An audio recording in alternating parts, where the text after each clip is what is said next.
ಗುರುಜಿ, ಕ್ಷೇತ್ರ ಮಹಿಮೆಯಲ್ಲಿ ನಾವು ಇವಾಗ ಕಾಶಿ ಕ್ಷೇತ್ರದಲ್ಲಿದ್ದೀವಿ. ನಿನ್ನೆ ತಿಳಿಸ್ಕೊಡ್ತಿದ್ರಿ ನಮ್ಗೆ ಅಲ್ಲಿ ಸಾಕಷ್ಟು ಘಾಟ್ಗಳಿವೆ, ಅಲ್ಲಿ ಹೇಗೆ ವಿಧಿವತ್ತಾಗಿ ಶವ ಸಂಸ್ಕಾರ ಮಾಡ್ತಾರೆ ಅಂತ.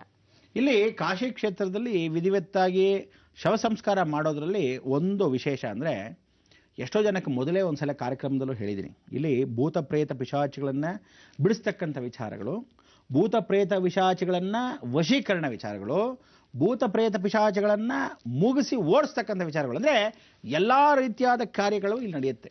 ಅದಕ್ಕೆ ಹೆಣಗಳು ಎಲ್ಲಿರುತ್ತೋ ಅಲ್ಲಿ ಸಾಕ್ಷಾತ್ ಪರಮೇಶ್ವರ ವಾಸವಾಗಿರ್ತಾನೆ. ಸಾಯೋ ಸಮಯದಲ್ಲಿ ಸ್ಮಶಾನದಲ್ಲಿ ಕಾಶಿ ವಿಶ್ವನಾಥನೇ ಸ್ವತಃ ಕೂತ್ಕೊಂಡ್ಬಿಟ್ಟಿದ್ದಾನೆ. ಯಾಕೆಂದರೆ ಮಹಾಸ್ಮಶಾನವಾಸಿ ಯಾರೋ ಪರಮೇಶ್ವರ ದಿಗಂಬರ. ಆಹಾ, ಹಾಗೆ ಭಿಕ್ಷಾಟನ ಸ್ವರೂಪದಲ್ಲಿ ಹೋಗ್ತಾ ಇರ್ತಾನೆ. ಇದಕ್ಕೆ ಅಗೋರಿ ಅಂತ ಕೂಡ ಅವನು ಕರೀತಾರೆ. ಇಂಥ ಒಂದು ಶಿವನು ಅವನು ಹೇಗೆ ನಡೆಸ್ಕೊಂಡು ಬಂದೋ ಹಾದಿಯಲ್ಲಿ ಅದೇ ರೀತಿ ಋಷಿಮುನಿಗಳು ಜೊತೆಗೆ ಹೋಗ್ತಾ ಇರ್ತಕ್ಕಂಥ ವಿಚಾರ.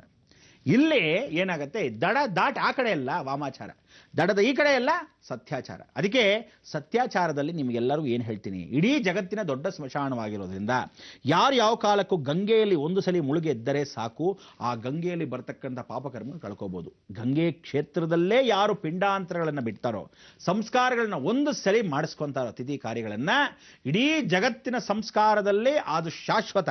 ಅಂದ್ರೇನೋ 8 ತಲೆಮಾರುಗಳು ನೀವು ಮಗ, ಮೊಮ್ಮಗ, ಮುಮ್ಮೊಮ್ಮಗ, ಮರಿಮಗ, ಅವ್ರ ಮಗ, ಅವ್ರ ಮೊಮ್ಮಗ, ಆ ಲೆವೆಲ್ಗೆ ಒಂದು 8 ತಲೆಮಾರು ಗ್ಯಾರಂಟಿ. 8 ಅಂದ್ರೆ ಏನು? ಶೂನ್ಯ ಮಧ್ಯ ಶೂನ್ಯ, 2 ಶೂನ್ಯ ಶನಿ ಅಂದರೆ ಕರ್ಮಸ್ಥಾನ, ಇದು ಲೆಕ್ಕ.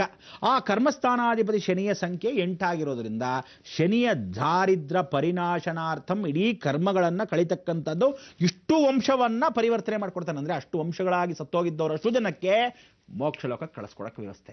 ಇನ್ನು ಮುಂದಿನ ಬರ್ತಕ್ಕಂಥ ವ್ಯವಸ್ಥೆಗೆ 8 ತಲೆಮಾರುಗಳು ಯಾವುದೇ ತೊಂದರೆಗಳಿಲ್ದಿದ್ದ ಹಾಗೆ ಕಾಪಾಡೋ ರಕ್ಷಣೆ ಅಲ್ಲಿ. ಅದಕ್ಕೆ ಕಾಶಿಯಲ್ಲಿ ಒಂದು ಸಲ ಸ್ಮಶಾನದಲ್ಲಿ ಯಾವ ಕಾಲಕ್ಕೂ ಅಂದರೆ ಮಹಾಸ್ಮಶಾನೆ ಅಂತ ನಾನು ಹೇಳ್ತಾ ಇದ್ದೀನಿ, ಆದರೆ ಕಾಶಿ ಸ್ಮಶಾನೆ ಅಂತಲ್ಲ ಪ್ರಶ್ನೆ. ನಿಜವಾಗ್ಲೂ ಅದಕ್ಕೆ ಹೆಸರೇ ಮಹಾಸ್ಮಶಾನೆ ಕಾಶಿ. ವರ್ಣ ಅಸಿ ಮಧ್ಯೆ ಅಂತ ಕರೀತಾರೆ. ವಾರಣಾಸಿ ಅಲ್ಲ, ಅದು ವರ್ಣ ಅಸಿ ಮಧ್ಯೆ. ಎಷ್ಟು ಸರಿ ಹೇಳಿದ್ರು ಆ 32 ಅಡಿ ವಿಶೇಷವಾಗಿರ್ತಕ್ಕಂಥ ಬ್ರಿಡ್ಜ್ ಮೇಲೆ ಹಿಂಗೆ ಹೋಗ್ತಾ ಇದ್ರೆ ಅಲಹಾಬಾದ್ಗೆ, ಕೆಳಗಡೆ ಗಂಗೆನ ಬಗ್ಗೆ ನೋಡ್ತಾ ಇದ್ರೆ, ದೂರದಿಂದ ಹಾಗೇ ಕಾಶಿ ಕ್ಷೇತ್ರ ನೋಡ್ತಾ ಇದ್ರೆ ದೊಡ್ಡ ಕಾಶಿ, ದೂರ ಹಾಗೆ ಹೋಗ್ತಾ ಹೋಗ್ತಾ ಪುಟ್ಟದಾಗ್ತಾ ಇರುತ್ತೆ. ಈ ಕಡೆ ನೋಡ್ತಾ ಇದ್ರೆ ಗಂಗಾ, ಆ ಕಡೆ ನೋಡ್ತಾ ಇದ್ರೆ ಯಮುನಾ, ಸಂಗಮಕ್ಕೆ ಅಲಹಾಬಾದ್ ಹತ್ರ ಹೋಗ್ತಾ ಇದೀವಿ. ಸರಸ್ವತಿ ಗುಪ್ಗಾಮಿನಿ ಒಳಭಾಗದಲ್ಲಿ ಬರ್ತಾ ಇದ್ದಾಳೆ. ಇಂಥ ಒಂದು ಕಾಶಿ ಕ್ಷೇತ್ರ ಹೇಗಿದೆ? ತ್ರಿಕೋಣಾಕಾರದಲ್ಲಿದೆ.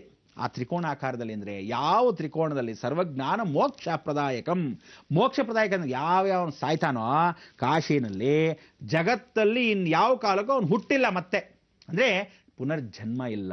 ಇಂಥದ್ದು ಉಂಟು. ಯಾತಕ್ಕೆ ಅಂದರೆ ಭೂತ ಪ್ರೇತ ಪಿಶಾಚಿಗಳಾಗಿ ಇವ್ರುಗಳು ಕೆಲವರು ಯಾಕೆ ಮಾಡ್ಕೊತಾರೆ ಅಂತ ಅರ್ಧಂಬರ್ಧ ಸತ್ತ ಹೆಣಗಳನ್ನ ಎತ್ಕೊಂಡ್ಬಿಟ್ಟು ವಶೀಕರಣ ಮಾಡ್ಕೊಂಡ್ಬಿಡ್ತಾರೆ ಭೂತಗಳನ್ನ.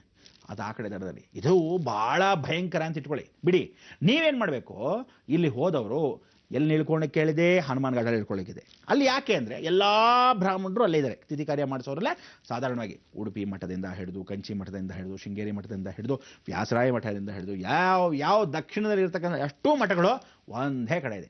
ಅದೇ ಆದಮೇಲೆ ಸ್ವಲ್ಪ ದಿವಸಕ್ಕೆ ಸ್ವಲ್ಪ ಅಷ್ಟು ದೂರ ಹೋದರೆ ಮಣಿಕರ್ಣಿಗೆ ಘಾಟು. ಅಲ್ಲಿ ಮಣಿಕರ್ಣಿಗೆ ಘಾಟ್ ಹತ್ರ ಹೋದರೆ ಪಕ್ಕದಲ್ಲೇ ಹನುಮಾನ್ ಘಾಟ್ ಪಕ್ಕದಲ್ಲೇ. ಅಲ್ಲಿ ಹೋದರೆ ನೀವೇನು ಮಾಡ್ತಾರೆ, ವಿಶ್ವನಾಥನ ದೇವಸ್ಥಾನಕ್ಕೆ ಹೋಗೋಕೆ ಮೊದಲು ಚಂದ್ರಮೌಳೇಶ್ವರನ ದೇವಸ್ಥಾನ, ಅಲ್ಲಿ ಹಿಂದ್ಗಡೆ ಏನಿದೆ ಉತ್ತರ ಭಾರತದಲ್ಲಿರ್ತಕ್ಕಂಥ ಎಲ್ಲರೂ, ಅಂದರೆ ನೀವು ದಕ್ಷಿಣ ವಿಧಿ ಮಾಡಿಸ್ಕೋಬೇಕು ಕರ್ಮಗಳನ್ನು ಅಂದರೆ ದಕ್ಷಿಣದ ಪ್ರಾಂತಕ್ಕೆ ಇಲ್ಲಿ ಇಳ್ಕೋಬೇಕು. ಉತ್ತರ ಪ್ರಾಂತದಲ್ಲಿ ಮಾಡಿಸ್ಕೋಬೇಕು ಅಂದರೆ ಕೆಲವರು ನಾರ್ತ್ ಇಂಡಿಯನ್ ಆ ಪ್ರಯೋಗ ಮಾಡಲಿ ಪರವಾಗಿಲ್ಲ ಅವ್ರ ಇಷ್ಟ ಅಂತಂದರೆ ಆ ಕಡೆ ಹೋಗಬೇಕು. ಆದರೆ ಯಾರೇ ಮಾಡಲಿ ಇಲ್ಲಿ ವಿಶೇಷ ಏನು ಗೊತ್ತಾ, ಪಿಂಡಾಂತರವನ್ನು ಮಧ್ಯಸ್ವರೂಪೆ ಮಧ್ಯದ್ವೀಪೆ ಅಂತಲೇ ಹೇಳ್ತಾರೆ. ಆ ದ್ವೀಪದ ಮಧ್ಯಭಾಗದಲ್ಲಿ ಮಧ್ಯಸ್ವರೂಪೆ ಗಂಗೆಯ ಮಧ್ಯದಲ್ಲಿ ಪಿಂಡಾಂತರವನ್ನು ಇಡಬೇಕಂತೆ. ಹೇಗೆ ಗಂಗೆ ಮಧ್ಯೆ ಹೋಗಿಡಕ್ಕಾಗತ್ತೆ? 1250 ಅಡಿ 1200 ಅಡಿ ಅಂದರೆ ಅಲ್ಲಿ ಬೋಟಲ್ಲಿ ಕರ್ಕೊಂಡು ಹೋಗ್ತಾರೆ, ನಿಮ್ಮ ಕೈಯಲ್ಲಿ ಅಡುಗೆ ಮಾಡಿಸ್ತಾರೆ. ಎಷ್ಟು ಚೆನ್ನಾಗಿದೆ ಗೊತ್ತಾ? ಅದೆಲ್ಲ ಕಾನ್ಸೆಪ್ಟ್ ಅರ್ಥ ಮಾಡ್ಕೊಳ್ಳೋಕ್ಕಿಂತ ಅನುಭವ ಪಟ್ಟಾಗಿ ಅರ್ಥ ಆಗೋದು. ಅಲ್ಲಿ ಒಂದು ಚಿಕ್ಕ ಮಡಿಕೆಯನ್ನು ತೊಗೊತಾರೆ, ಆ ಮಡಿಕೆಯಲ್ಲಿ ಅಕ್ಕಿಯನ್ನು ಹಾಕಿ ಆ ಅಕ್ಕಿ ಉಕ್ಕಬೇಕು. ಏನು ಮಾಡ್ತಾರೆ, ಪುಟ್ಟು ಸೋದೆಗಳು ಅದಷ್ಟು ಬೇಗ ಉಕ್ಕಬೇಕಲ್ಲಪ್ಪ. ನೋಡಿ, ಅದೇ ಸತ್ಯ ಅನ್ನೋದು. ಆ ಸಮಯಕ್ಕೆ ಹಚ್ಚಿ ಆ ಪುಟ್ಟದ್ರಲ್ಲೇ ಅಡುಗೆ ಆಗತ್ತೆ. ಇಷ್ಟರಲ್ಲಿ 64 ಪಿಂಡಗಳಲ್ಲಿ, ಯಾಕೆಂದರೆ 64 ಘಾಟಿಗೆ ಲೆಕ್ಕ, 64 ಪಿಂಡಗಳು ಮಾಡ್ಕೊಳ್ಳಿದ್ನ ಅಂತ ಹೇಳ್ಬಿಟ್ಟಿರ್ತಾರೆ ಅವರೇ. ನೀವು ಕ್ಲೀನಾಗಿ ಅದನ್ನು ತಟ್ಟೆಯಲ್ಲಿ ಜೋಡಿಸ್ಕೊಂಡು ಪುಟ್ಟದಾಗಿ ಇರೋ ಇಷ್ಟೇ ಮಡಿಕೆನಲ್ಲಿ ಏನು ಅನ್ನ ಬರುತ್ತೆ ಒಂದು ತಟ್ಟೆಗೆ ಹಾಕ್ಕೊಂಡು ಕ್ಲೀನಾಗಿ ಅಷ್ಟು 64 ಲೆಕ್ಕ ಹಾಕಿ ಪಿಂಡಗಳ ಥರ ಮಾಡ್ಕೋಬೇಕು. ಇದನ್ನು ಏನು ಹೇಳುತ್ತೆ ಅಂದರೆ 10 ಪಿಂಡಗಳು ಮಾತ್ರ ಭಾಳ ಮುಖ್ಯವಾಗಿ ಹಾಕ್ತಾರೆ. ಯಾತಕ್ಕೆ ಹಾಕ್ತಾರೆ ಅಂದರೆ, ನೀವು ರಾಮೇಶ್ವರದಿಂದ ಬಂದಿರೋದೊಂದು ಏನಂದರೆ ಹುಟ್ಟು ಅಂತ. ನಾನೇನು ಹೇಳಿದೆ, ರಾಮೇಶ್ವರದ ಲಕ್ಷಣ ಅಬಾರ್ಷನ್ಸ್ ಆಗಿದ್ರೆ ಅಥವಾ ಮಿಸ್ಕ್ಯಾರೇಜ್ ಆಗಿದ್ರೆ ಅವರೆಲ್ಲ ಕಳ್ಕೊಳ್ಳೋವರೆಗೂ ಯಾವ ಕಾರಣಕ್ಕೂ ಪುಣ್ಯವನ್ನು ಸಂಪಾದನೆ ಮಾಡೋಕ್ಕಾಗಲ್ಲ. ಕರ್ಮಕ್ಷೇತ್ರ ಯಾವುದೋ ದಕ್ಷಿಣ, ಪುಣ್ಯಕ್ಷೇತ್ರ ಯಾವುದೋ ಉತ್ತರ. ಅದಕ್ಕೆ ದಕ್ಷಿಣ ಪಾಪವನ್ನು ಕಳ್ಕೊಂಡ್ರೆ ಪುಣ್ಯವನ್ನು ಸಂಪಾದನೆ ಮಾಡೋಕ್ಕೆ ಗಂಗೆಗೆ ಹೋಗೋಕ್ಕೆ. ಅದಕ್ಕೆ ರಾಮೇಶ್ವರ ಕಾಶಿ ಯಾತ್ರೆ.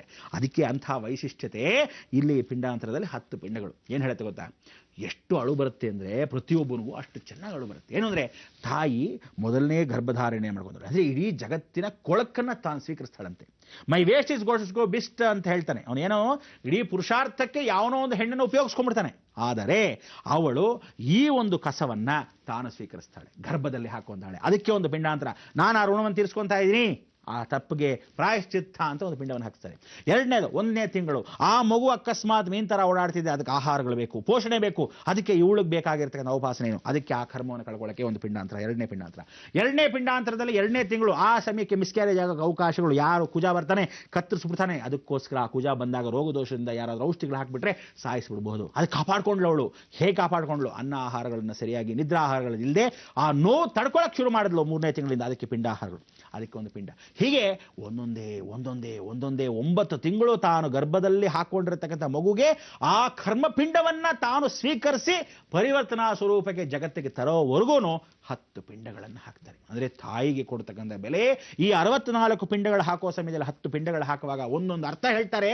ನೀವು ಜೀವಮಾನದಲ್ಲಿ ಮರೆಯಕ್ಕಾಗದೇ ಇರೋಷ್ಟು ಘಟನೆ ನಡೆಯುತ್ತೆ. ಇದು ಘಟನೆಯನ್ನು ಯೋಚನೆ ಮಾಡ್ತಾ ಇರಿ, ಜೀವನದಲ್ಲಿ ಅನುಭವ ಪಡಿ.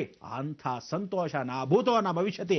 ಅದಕ್ಕೆ ಹೇಳೋದು, ಜೀವನದಲ್ಲಿ ಪ್ರತಿಯೊಬ್ಬನು ಕರ್ಮವನ್ನು ಕಳ್ಕೊಳ್ಳೋಕ್ಕೆ ಭೂಮಿ ಮೇಲೆ ಹುಟ್ಟಿದ್ದೀವಿ, ಬಹಳ ಸಂತೋಷ.